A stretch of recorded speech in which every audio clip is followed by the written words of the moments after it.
আব্বাস সিদ্দিকী ভাইজান যে নারা দিয়েছে, যে স্লোগান দিয়েছে, বঞ্চিত শোষিত আদিবাসী দলিত মুসলিমদের মৌলিক অধিকার যেটা ভারতের সংবিধানে আছে, সেই অধিকার রক্ষার স্বার্থে তিনি যে আহ্বান করেছেন, আমরা রিপাবলিকান পার্টি অফ ইন্ডিয়া তার সাথে ভাইজানের কাঁধে কাঁধ মিলিয়ে, কণ্ঠে কণ্ঠ মিলিয়ে তার আরেক ভাই দলিত এবং আরেক ভাই আদিবাসী সুবল সর্দার, আমরা তার পাশে থেকে, তার সাথে থেকে, তার সব লড়াইতে আমরা সম্পূর্ণভাবে সহযোগিতা করবার জন্যে আমরা তার সাথে আলোচনা করে আমরা দেখেছি যে তফসিলি জাতি, আদিবাসী এবং মুসলিম সমাজ তথা গোটা দেশের বঞ্চিত সমাজের মানুষের নেতৃত্ব দেওয়ার তিনি যোগ্য নেতা আগামী দিনে আত্মপ্রকাশ করবেন, এতে কোনো সন্দেহ নেই। আচ্ছা, মৃত্যুঞ্জয় মল্লিক, আপনি ভাইজান আব্বাস সিদ্দিকী ভাইজান যে নারা দিয়েছে, যে স্লোগান দিয়েছে, বঞ্চিত শোষিত আদিবাসী দলিত মুসলিমদের মৌলিক অধিকার যেটা ভারতের সংবিধানে আছে, সেই অধিকার রক্ষার স্বার্থে তিনি যে আহ্বান করেছেন, আমরা রিপাবলিকান পার্টি অফ ইন্ডিয়া তার সাথে ভাইজানের কাঁধে কাঁধ মিলিয়ে, কণ্ঠে কণ্ঠ মিলিয়ে তার আরেক ভাই দলিত এবং আরেক ভাই আদিবাসী সুবল সর্দার, আমরা তার পাশে থেকে, তার সাথে থেকে, তার সব লড়াইতে আমরা সম্পূর্ণভাবে সহযোগিতা করবার জন্য আমরা তার সাথে আলোচনা করে আমরা দেখেছি যে তফসিলি জাতি, আদিবাসী এবং মুসলিম সমাজ তথা গোটা দেশের বঞ্চিত সমাজের মানুষের নেতৃত্ব দেওয়ার তিনি যোগ্য নেতা আগামী দিনে আত্মপ্রকাশ করবেন, এতে কোনো সন্দেহ নেই। আচ্ছা, মৃত্যুঞ্জয় মল্লিক, আপনি রিপাবলিকান পার্টি অফ ইন্ডিয়ার ওয়েস্ট বেঙ্গল স্টেট প্রেসিডেন্ট। আজকে দেখলাম আপনাকে ফুরফুরা শরীফে পীরজাদা আব্বাস সিদ্দিকীর বাড়িতে। কী উদ্দেশ্য নিয়ে আপনি ফুরফুরা শরীফে এসেছেন, বা পীরজাদা আব্বাস সিদ্দিকীর কাছে আপনারা কী উদ্দেশ্য নিয়ে এসেছেন?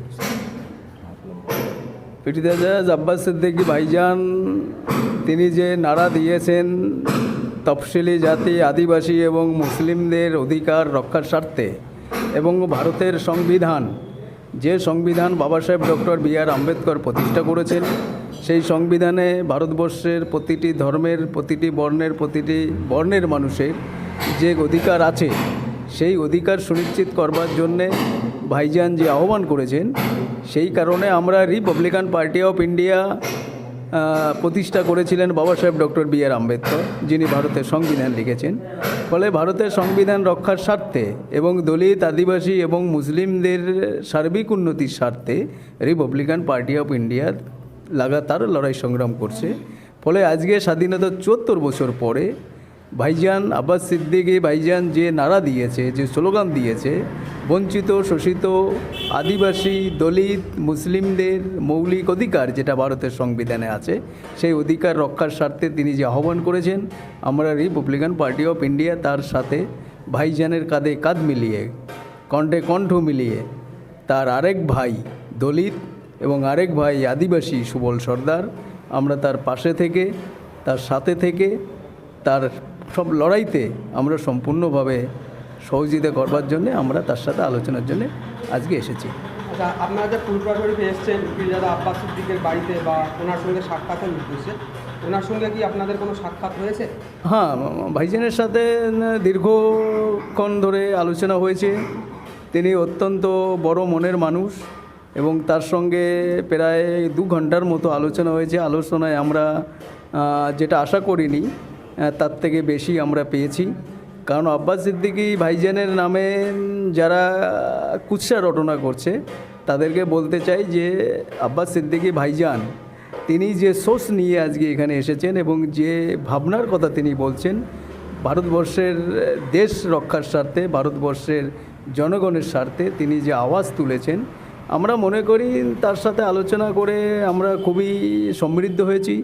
এবং তার সাথে আলোচনা করে আমরা দেখেছি যে তফসিলি জাতি, আদিবাসী এবং মুসলিম সমাজ তথা গোটা দেশের বঞ্চিত সমাজের মানুষের নেতৃত্ব দেওয়ার তিনি যোগ্য নেতা আগামী দিনে আত্মপ্রকাশ করবেন, এতে কোনো সন্দেহ নেই।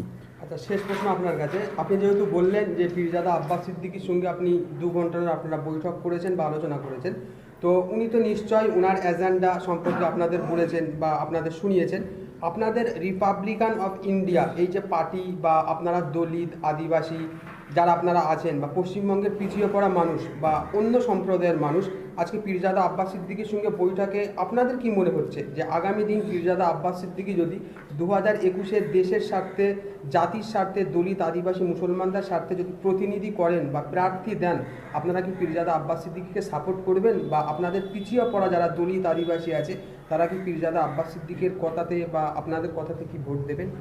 না, এ তো ঠিকই যে আব্বাস সিদ্দিকী ভাইজানের সাথে আলোচনায় তো আমরা এসেছি। তিনি যে আলোচনা আমাদের রেখেছেন, তিনি ভারতের সংবিধানের উপরেই আলোচনা রেখেছেন। তিনি সংবিধানে দলিত আদিবাসী মুসলিম বা অন্যান্য অংশের মানুষের যে অধিকার আছে সেই অধিকার সম্পর্কে তিনি সচেতন হয়েছেন এবং আলোচনা করেছেন। ফলে তিনি 2011 সালে যদি তিনি একটা ফ্রন্ট করে যদি নির্বাচনে অংশগ্রহণ করেন, রিপাবলিকান পার্টি অফ ইন্ডিয়া 100% তার সাথে থাকবে এবং তার সাথে থেকে লড়াই করবে। আপনার নাম এবং পরিচয়? Mrityunjay Mallick, president, republican party.